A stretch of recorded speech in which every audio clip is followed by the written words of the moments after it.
ఒక్క మాట, ఈ మాట అందరు వినండి. ద్వితీయోపదేశ కాండం 29వ అధ్యాయం 33వ అధ్యాయం 29వ వచనం.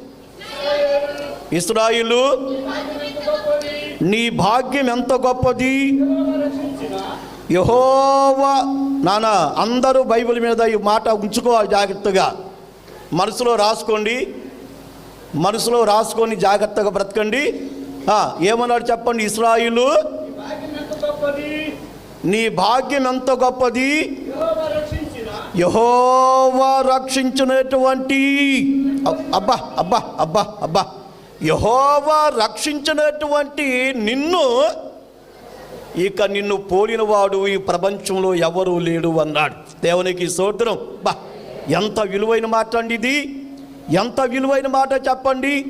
ఓ ఇశ్రాయేలు, యెహోవా రక్షించినటువంటి నిన్ను, నీ భాగ్యం ఎంత గొప్పదయ్యా, ఎంత సంపద, ఎంత భాగ్యమది, ఎంత గొప్పదనమది. ఇప్పుడు నిన్ను పోలినవాడు ఎవరూ లేడు. అంటే ఈ రక్షణకి దేనికి సాటి చేయగలం? ఈ రక్షణతో సాటి ఏది? ఈ రక్షణతో సమానమేది? ఈ రక్షణతో ఉన్నటువంటి భాగ్యము ఎంత ధనాన్ని పోయగలము? అందుకే అంటున్నాడు, నీ భాగ్యం ఎంత గొప్పదయ్యా, ఎంత గొప్పది. అమ్మా, ఇప్పుడు ఆయన ధనవంతుడైపోయాడు. దేవునికి స్తోత్రం చెప్పండి, గట్టిగా గట్టి చెప్పండి. ఆయన ఏమైపోయాడు చెప్పండి. ఇప్పుడు ఎక్కడ ధనం అది? ఆయనే కాదు, రక్షణ పొందినటువంటి మనమందరం ధనవంతులమే. ఎక్కడ ధనం అది? చెమట పట్టే ధనము కాదు, తుప్పు పట్టే ధనము కాదు, దొంగలు కొట్టే ధనము కాదు, బయట పారవేసిన ధనము కాదు, పనికిరానట్టు నిష్ప్రయోజనమైనటువంటి ధనము కాదు. ఆయన నిత్య రాజ్యములో ఉన్నటువంటి ఆ సంపదకి, ఆ భాగ్యానికి, ఆ భాగ్యతకి ఏమైంది చెప్పండి? పరలోకానికి పౌరత్వాన్ని సంపాదించుకొని పరలోక రాజ్యమునకు వారసత్వాన్ని పొందినటువంటి తన్ను పోలినటువంటి వాడు ఎవడయ్యా అంటాడు. అమ్మ, ఎవరున్నారు చెప్పండి? ఎవండి? మనతో ముఖ్యమంత్రి సాటియా? మనతో ప్రధానమంత్రి సాటియా? మనతో రాష్ట్రపతి సాటియా? మనతో గవర్నర్ సాటియా? మనతో ఎవరండి సాటి? మనకు సాటి అయినటువంటి వారు లోకంలో మరి ఎవరు లేరు. అంటే ఎవరికి లేని ధన్యత, ఎవరికి లేని భాగ్యత, ఎవరికి లేని యోగ్యత, ఎవరికి లేనటువంటి సంపద, ఎవరు కొనలేనటువంటిది, కొంటే దొరకనటువంటిది రక్షణ ధరగా మనకు అనుగ్రహించినటువంటి భాగ్యం. దేవునికి స్తోత్రం చెప్పండి గట్టిగా. అందుకే అన్నాడు, ఎవడయ్యా నిన్ను పోలిన వాడు. అమ్మా, రక్షణ పొందిన వారు ఎంతమంది ఉన్నారు? చేతులు బయలుపడి చూద్దాం. జాగ్రత్త, ఒక్కటి గుర్తుంచుకోండి.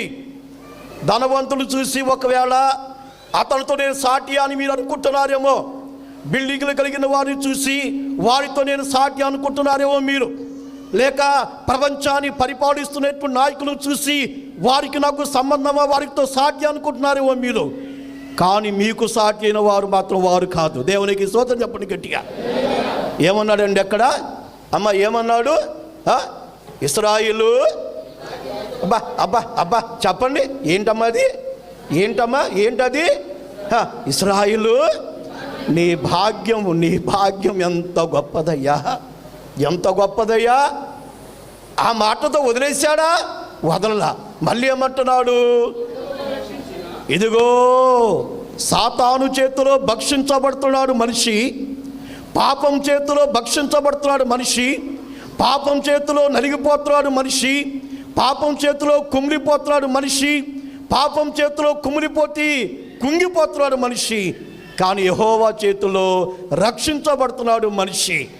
అప్పుడు అంటున్నాడు, అయ్యా, యెహోవా రక్షించినటువంటి నీకు సాటి ఎవరు లేరు. ఎవరు లేరు చెప్పండి గట్టిగా. అమ్మ, ఎవరు లేరు. అందుకే మనతో సాటి ఎవరు లేరు. మన ప్రభువుని నమ్ముకున్నాం, మనం రక్షణ పొందాం, మన రక్షణలో జీవిస్తున్నాం.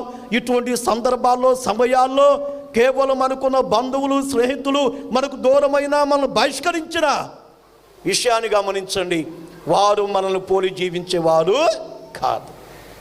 ఎంత గొప్పదయ్యా, ఎంత గొప్పదమ్మా. ఇప్పుడు మీరంతా రక్షణ పొందిన వాడు ఎంతమంది చేతులు పైకి లేపమన్నా కదా. ఏమ్మ లేరా? మీరు దరిద్రులా భాగ్యవంతులా? గట్టి చెప్పండి నాకు. దరిద్రులా భాగ్యవంతులా? దరిద్రుడు పోయాడు, భాగ్యవంతులు అయ్యారు మీరు. దేవునికి స్తోత్రం కలుగునుక. భాగ్యవంతులు నాన్న. ఇటువంటి వాళ్ళట మీరు భాగ్యవంతులు, భాగ్యవంతులు. పేదరిపులు అరవబాకండి, లేనివారమని చెప్పుకోబాకండి, మా దగ్గర ఏమీ లేదు అనుకోబాకండి, తింటాకు జరగట్లేదని సాతాను మాటలు పలకబాకండి, పేదరికంలో ఉన్నామని మరి అనేకులకు సాటబాకండి. మీరు భాగ్యవంతులు, భాగ్యవంతులు. ఎవరు కొనలేని దాన్ని మీరు కొనగలిగారు. ఎవరికి పొందలేనటువంటిది మీకు దొరికింది. ఎవరికి సాధ్యం కానిటువంటిది మీకు సాధ్యమైంది. అది ఎవరిని బట్టి అంటే ప్రభు అయినటువంటి యేసుక్రీస్తుని బట్టి. ప్రియమైనటువంటి వాళ్ళరా, మనము చెప్పండి, ఎటువంటి వాళ్ళము? భాగ్యవంతులం. నానా ఎటువంటి వాళ్ళు? భాగ్యవంతులు, భాగ్యవంతులు. మీ అయ్యగారి చాలా ఉంది అంటారు, నిజమే. నా బాబు భాగ్యవంతుడు అంతే. దేవునికి స్తోత్రం కలుగును కాక. గట్టి చెప్పడు, దేవునికి స్తోత్రం. నానా మన భాగ్యవంతులు. ఒకరోజు రాజు అనేటువంటి సొలొమోను జ్ఞానాన్ని పరిశీలించడానికి షబాదేశపు రాణి వచ్చింది. షబాదేశపు రాణి వచ్చి చక్కటి మాటలు పలుకుతుంది. దయచేసి ఆ మాట మీకు గుర్తు చేస్తాను. నాన్న చదవండి ఆ మాటని. రాజుల గ్రంథము 1వ రాజుల గ్రంథం 10వ అధ్యాయం 8వ వచనాన్ని చూద్దాం. 10:8. నా బోధ కాదు, నేను రక్షణ గురించి చెప్తున్నా. చదవనా బాయ్? కరెక్ట్గా చెప్పు. నీ జనులు అమ్మ వింటున్నారా? నీ జనులు, రాజు అయినటువంటి సొలొమోను, నీ దేశంలో ఉన్న ప్రజలు, నీ పరిధిలో ఉన్నటువంటి ప్రజలు, నీ ఆధ్వర్యంలో ఉన్న ప్రజలు, నీ ఉపదేశం వింటున్న ప్రజలు, నీ పాదాల దగ్గర ఉంటున్న ప్రజలు, నిన్ను అనుసరించి జీవించిన ప్రజలు భాగ్యవంతులు. చెప్పునానమాట. నీ జనులు భాగ్యవంతులు.